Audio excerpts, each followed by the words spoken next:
नमस्कार. तर इंद्रायणी या मालिकेच्या आजच्या भागात आपण पाहणार आहोत की प्रेमनाथ मोठ्या बाईंशी फोनवरती बोलत असतो आणि तो त्यांना म्हणतो की सासूबाई, हे बघा, अजिबात काळजी करू नका. मी तुम्हाला गॅरंटेड सांगतो की ती रत्ना आम्हाला भेटायला बोलवणारच आणि एकदा का आम्ही भेटलो ना तर तिला कसं घोळत घ्यायचं ते आम्हाला माहिती आहे. तुम्ही टेन्शन नका घेऊ, आम्ही एकदम सावध राहतो. तितक्यात आता डोरबेल वाजते. तेव्हाच प्रेमनाथ जाऊन लगेच दरवाजा उघडतो तर समोर रत्ना उभी असते. आता रत्ना प्रेमनाथकडे खूपच रागाने बघत असते. तेव्हा प्रेमनाथ लगेच फोन ठेवून देतो आणि रत्नाला असं इतकं चिडलेलं बघून तो तिला विचारायला लागतो की रत्नाताई, तुम्ही इतकं का बरं चिडला आहात? आणि विचारतो की तुम्ही आम्हाला बोलवणार होता ना भेटायला, मग तुम्हीच कसे काय आला आमच्या बंगल्यावर? काय झालं? मात्र रत्ना काहीही उत्तर न देता फक्त रागाने प्रेमनाथकडे बघत असते. तेव्हा प्रेमनाथ रत्नाला म्हणतो की बरं ठीक आहे, आतमध्ये या. तेव्हा आता रत्ना आतमध्ये जाते आणि आतमध्ये येऊन आता प्रेमनाथला विचारते की पूजा करायची आहे ना? तेव्हा प्रेमनाथ म्हणतो की हो, करायची आहे ना, आमच्या भरभराटीसाठी पूजा करायची आहे. यावर रत्ना म्हणते की पण त्याची किंमत मोजावी लागेल. यावर प्रेमनाथ रत्नाला म्हणतो की तुम्ही फक्त आकडा बोला. यावर रत्ना म्हणते की 50,000 रुपये जमतील का द्यायला? आता 50,000चा आकडा ऐकून प्रेमनाथ थोडासा टेन्शनमध्ये येतो आणि विचारात पडतो. तेव्हा रत्ना हे प्रेमनाथला असं टेन्शनमध्ये बघून हसायला लागते. तेव्हा प्रेमनाथ म्हणतो की हसायला काय झालं रत्नाताई? तेव्हा रत्ना म्हणते की माणूस किती श्रीमंत असला ना तरी त्याच्याकडे पैसे मागितले की त्याच्या चेहऱ्यावरचा रंग सुटतो आणि म्हणते की हातातून पैसे सुटत नाही आहेत ना विंजे सरकार. यावर प्रेमनाथ म्हणतो की तुमचा काहीतरी गैरसमज होतोय रत्नाताई. 50,000ची रक्कम ऐकल्यावर थोडासा गोंधळ उडतोच.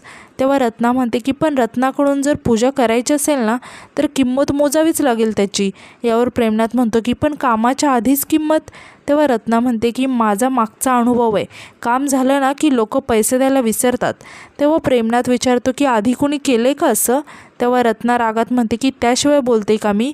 तुम्हाला जर पैसे द्यायला जमणार नसेल ना तर मी जाते इथून. माझ्या शक्तीचा योग्य ठिकाणी वापर करून मी लाख रुपये कमवू शकते. आणि ती प्रेमनाथला धमकी देत म्हणते की या रत्नाला हलक्यात घ्यायचं नाही या, असं म्हणून ती तिथून जायला लागते. तेव्हा प्रेमनाथ रत्नाला थांबवतो आणि म्हणतो की अहो रत्नाताई, आम्ही कुठे नाही म्हटलं पैसे द्यायला, पण आता एवढी मोठी कॅश घेऊन कोण फिरतं? तुम्हाला चेक चालेल का? तेव्हा रत्ना म्हणते की नाही चालणार.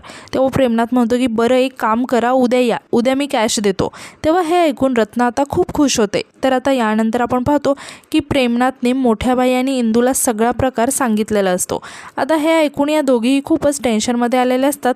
आता मोठ्या बाई म्हणतात की दुष्काळात 13वा महिना म्हणतात ना, तो असा. आता त्या रत्नाला 50,000 रुपये आणून द्यावे तरी कुठून? तेव्हा प्रेमनाथ म्हणतो की सासूबाई, अहो 50,000 रुपये मागेल असं मलाही वाटलं नव्हतं. तेव्हा इंदूसुद्धा आश्चर्याने विचारते की अहो पण अचानक इतके पैसे कसे काय मागितले तिने? यावर मोठ्या बाई म्हणतात की खूप हावरट आहे ती, केसचा निकाल उशिरा लागेल असं मला वाटलं म्हणून या रत्नाला फोडायचं ठरवलं, पण ती तर 50,000 रुपये मागायला लागली.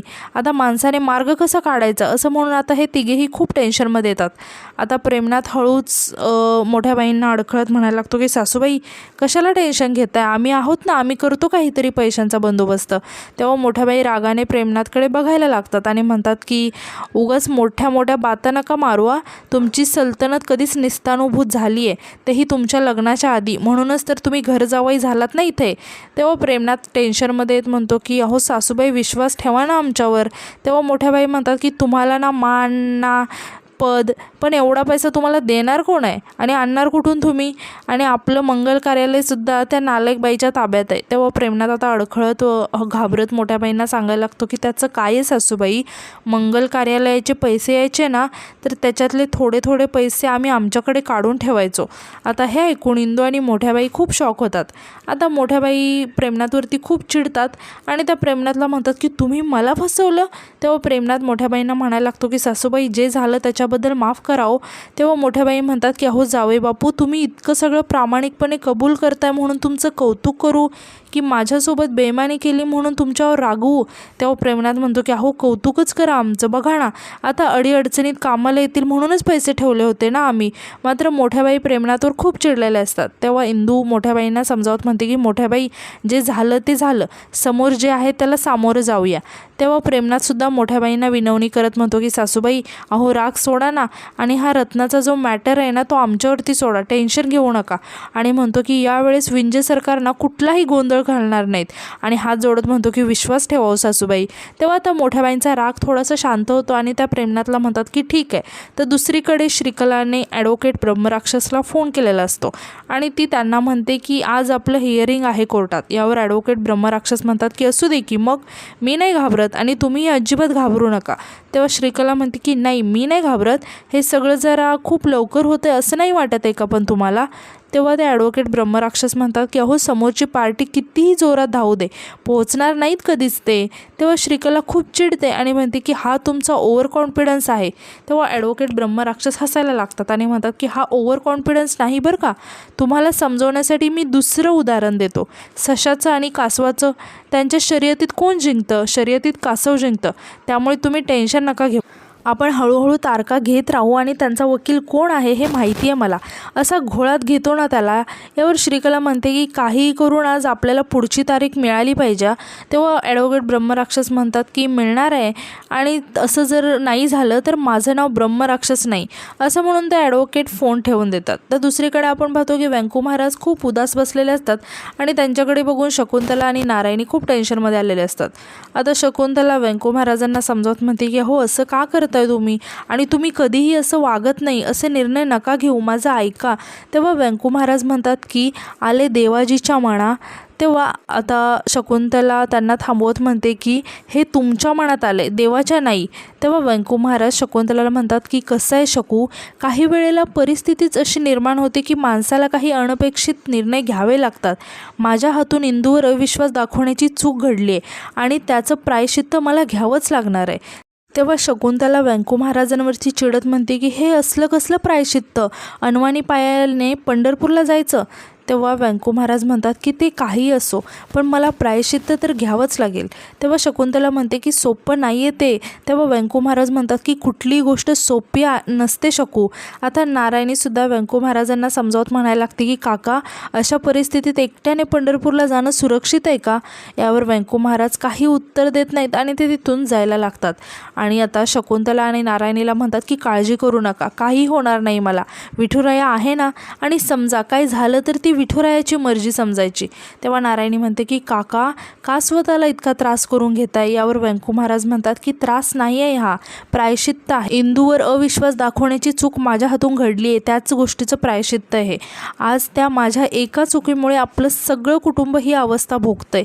आयुष्यभर ज्या विठुरायाची मी सेवा केली, उपासना केली, तो विठुराया माझ्या एका चुकीमुळे आपल्या सगळ्यांना सोडून निघून गेलाय. माझ्या हातून चूक ही घडलीच आहे आणि मला त्याचं प्रायश्चित्त हे केलंच पाहिजे. मी हिंदूवर अविश्वास दाखवला आणि म्हणूनच मी पंढरपूरला अनवाणी पायाने चालत जाणार. तितक्यात आता तिथे मोठ्याबाई येतात आणि व्यंकू महाराजांना म्हणतात की अविश्वास हा तुम्ही एकट्याने दाखवला नाही, सगळ्यात जास्त त्रास हा मी इंदूला दिला आहे, मग मी सुद्धा प्रायश्चित्त घेतलं पाहिजे ना. तेव्हा व्यंकू महाराज म्हणतात की अहो वहिनी, पण तुम्ही आज तिच्या बाजूने खंबीरपणे उभे आहात. यावर मोठ्याबाई म्हणतात की ते तर आपण सगळेच जण आहोत. अहो व्यंकट भाऊजी, चुका सगळ्यांकडूनच होतात, पण आता या क्षणी फक्त चुका मान्य करायच्या आणि तिच्यासोबत उभं राहायचं. आणि तुम्हीच म्हणता ना की एखाद्याला आपली चूक कळली की त्यातच त्याचं प्रायश्चित्त सुद्धा झालं, म्हणून समजायचं. मग आता अशा वेळेला तुम्ही जर तिला एकटीला सोडून जात आहात तर तिला काय वाटेल याचा विचार तरी केलाय का तुम्ही? यावर व्यंकू महाराज म्हणतात की तोच तर विचार सतत करतोय, माझं प्रायश्चित्त आहे हे. आणि ते मोठ्या बाईंना म्हणतात की वहिनी, तुम्ही बोलताय ते सगळं बरोबर आहे, पण माझं मन इथे रमत नाही आहे. विठुरायासमोर जाऊन उभं राहिलो तर मन शांत होईल आणि हे प्रायश्चित्त तर मला घ्यावंच लागेल. आता जे होईल ते विठुराया बघून घेईल, असं म्हणून ते सर्वांचा निरोप घेऊन तिथून जायला लागतात. तेव्हा शकुंतला व्यंकू महाराजांना थांबवण्याचा खूप प्रयत्न करते, मात्र व्यंकू महाराज आता कुणाचं काही न ऐकता अनवाणी पायाने पंढरीला जायला निघतात. तर दुसरीकडे श्रीकला, पोपटराव आणि अधू आपापल्या वकिलांसोबत जज साहेबांच्या ऑफिसमध्ये आलेले असतात.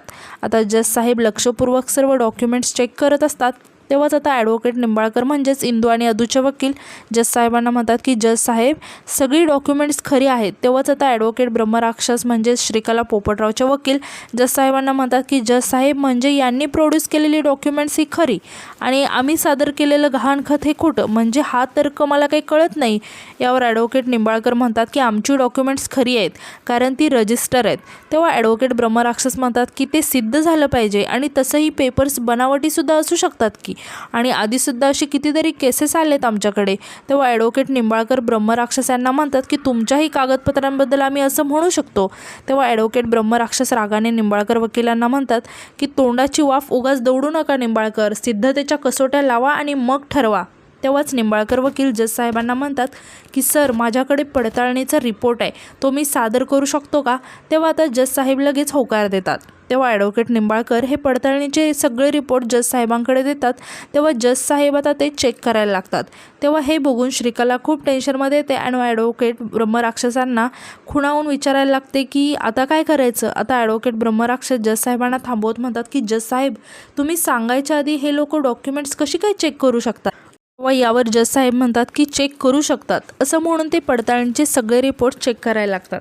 आता सर्व डॉक्युमेंट्स चेक करून झाल्यावर जज साहेब ॲडव्होकेट ब्रह्मराक्षस यांना म्हणतात की ॲडव्होकेट ब्रह्मराक्षस, ॲडव्होकेट निंबाळकर यांनी मला जे डॉक्युमेंट्स दिलेत ते मला योग्यच वाटत आहेत. तेव्हा आता हे ऐकून आदू आणि इंदू खूप खुश होतात. तर इकडे श्रीकला आणि पोपटरावच्या चेहऱ्यावरचा रंग मात्र उडतो. तर दुसरीकडे व्यंकू महाराज अनवाणी पायाने पंढरीला निघालेले असतात. तेव्हाच आता म्हाले मास्तर आणि कानोबा आडवे येतात आणि व्यंकू महाराजांना म्हणायला लागतात की महाराज, अहो हे काय आहे, तुम्ही प्रायश्चित्त घ्यायचं म्हणून हे असं अनवाणी पायाने पंढरीला निघालाय. आता म्हाले मास्तर व्यंकू महाराजांना म्हणतात की महाराज, अहो इतकं सोपं नाही आहे. तेव्हा व्यंकू महाराज म्हणतात की कसं आहे सर, माझ्या हातून आता चूकच एवढी मोठी झाली आहे की आता झाल्या चुकीचं प्रायश्चित्त तर घ्यावंच लागेल ना. अहो विठुराया आपलं देऊळ सोडून गेलं आहे आणि ही शिक्षाच आहे माझ्यासाठी आणि हे प्रायश्चित्त मी घेणारच. असं म्हणून ते आता कानोबा आणि महाले मास्तरांचा निरोप घेऊन तिथून निघून जातात. आता व्यंकू महाराज जात असतानाच त्यांना वाटेत एक आजीबाई दिसतात.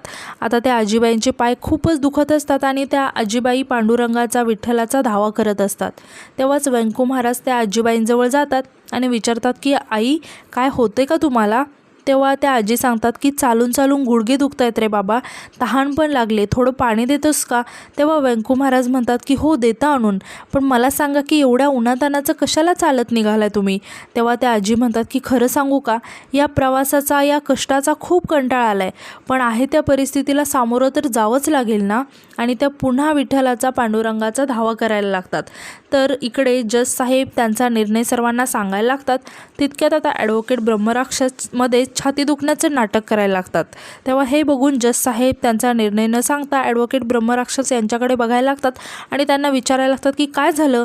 तेव्हा ॲडव्होकेट ब्रह्मराक्षस सांगतात की छातीत कळ आली, खूपच अस्वस्थ होतं आहे आणि घामसुद्धा येतो आहे, म्हणूनच माझी कोर्टाला एक विनंती आहे की आपण पुढची तारीख देण्यात यावी. तेव्हा आता हे ऐकून इंदू आणि अदूच्या ब्रह्मराक्षसांची चाल लक्षात येते आणि ते खूपच चिडतात. तर इकडे पोपटराव आणि श्रीकला मात्र खूप खुश होतात. तेव्हा ते जज साहेब ब्रह्मराक्षस यांना म्हणायला लागतात की आत्ताच तर तुम्ही बरे होतात ना, अचानक काय झालं. तेव्हा ब्रह्मराक्षस जज साहेबांना म्हणतात की अहो साहेब, तब्येत आहे, कधीही बिघडू शकते आणि मेडिकल इमर्जन्सीवर पुढची तारीख मिळावी ही अपेक्षा आहे. तेव्हा जज साहेब आता म्हणतात की ठीक आहे, तुमची पुढची तारीख 3 दिवसाने, तोपर्यंत तुम्हाला तुमचे पुरावे हे ऑथेंटिक आहेत की नाही हे सिद्ध करावं लागेल. तेव्हा हे ऐकून श्रीकला खूप टेन्शनमध्ये येते. आता ॲडव्होकेट ब्रह्मराक्षस म्हणतात की अहो जज साहेब, 3 दिवसात हे कसं शक्य आहे. यावर जज साहेब म्हणतात की ठीक आहे, दिग्रजकर यांनी त्यांचे डॉक्युमेंट्स हे सरकारी दरबारी सादर केलेत, पुरावे देखील सादर केलेत, तर मग यावर आता आपण निर्णय देऊयात. तेव्हा हे ऐकून श्रीकला खूपच रागाने इंदूकडे बघायला लागते. तर इंदू मात्र खुश होऊन श्रीकलाकडे बघून हसायला लागते. आता ॲडव्होकेट ब्रह्मराक्षस तर खूपच टेन्शनमध्ये आलेले असतात आणि ते जज साहेबांना म्हणायला लागतात की अहो जज साहेब, पण ती कागदपत्र तर खोटी आहेत. यावर जज साहेब म्हणतात की ठीक आहे, मग ते सिद्ध करून दाखवा ना. तर इकडे पोपटराव आणि श्रीकलाला काहीही समजत नाही आणि ते दोघेही खूपच घाबरलेले असतात. तर अदू आणि इंदू मात्र खूप खुश असतात. तर आता यानंतर रात्री आपण पाहतो की श्रीकला, पोपटराव आणि ॲडव्होकेट ब्रह्मराक्षस आता घरी आलेले असतात. आता श्रीकला ॲडव्होकेट ब्रह्मराक्षस यांच्यावर खूप चिडलेले असते आणि ती रागात त्यांना म्हणते की काय हो ब्रह्मराक्षस सर, काय मोठ्या डिंग्या हाकल्या तुम्ही, काय झालं त्याचं. तेव्हा ॲडव्होकेट ब्रह्मराक्षस पोपटरावला म्हणतात की पोपटराव, तुमची मुलगी खूपच टोचून बोलते आम्हाला. यावर पोपटराव रागाने ॲडव्होकेट ब्रह्मराक्षसला म्हणतो की बोलणारच ना, काय म्हणाला होतास तू, नवीन जजला घोळात घेईन. तेव्हा श्रीकला म्हणते की बोलण्यात आणि करण्यात फरक आहे. त्या नव्या जजला घोळात घेण्याच्या आधी त्या नव्या जजनेच आपल्याला खड्ड्यात टाकले यांच्यामुळे. तेव्हा ॲडव्होकेट ब्रह्मराक्षस घाबरत म्हणायला लागतं की हे बघा अगदीच तसं काही झालेलं नाही आहे अजून. तेव्हा पोपटराव ब्रह्मराक्षसवरती ओरडत म्हणतो की अरे आत्ता काय करायचं, हा प्रश्न पडला आहे, कसला वकील आहेस रे तू. यावर ॲडव्होकेट ब्रह्मराक्षस म्हणतो की ब्रह्मराक्षस नाव आहे माझं. अरे तुम्ही त्या इंद्रायणीला घरात घुसू दिलं, तुम्हाला मूर्ख बनवून घराच्या ओरिजिनल पेपर्स घेऊन गेली आहे ती, आणि आता यात चूक कुणाची, तुमची की माझी. तेव्हा पोपटराव आणि श्रीकला आश्चर्याने ॲडव्होकेट ब्रह्मराक्षसकडे बघायला लागतात. आता ब्रह्मराक्षस म्हणतात की आणि ती जेव्हा घरात आली तेव्हा तुम्ही काय करत होता.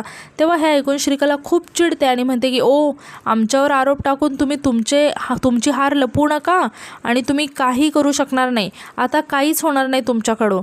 आणि वैतागत म्हणते की आता ना मलाच काहीतरी करावं लागणार आहे. तेव्हा पोपटराव विचारतो की काय करणार आहेस तू. तेव्हा श्रीकला थोडासा विचार करायला लागते आणि म्हणते की त्या जजला अर्क पाजावंच लागणार आहे बाबा. तेव्हा हे ऐकून पोपटराव खूप शॉक होतो आणि श्रीकलाला म्हणतो की श्रीकला अगं काय बोलतेस तू हे. तेव्हा श्रीकला म्हणते की जर दिग्रजकरांची सगळी प्रॉपर्टी आपल्या नावावर करायची असेल ना तर मला हे करावंच लागेल. तेव्हा पोपटराव घाबरत म्हणायला लागतो की नाही श्रीकला, तुला वाटतं तितकं सोपं नाही आहे हे.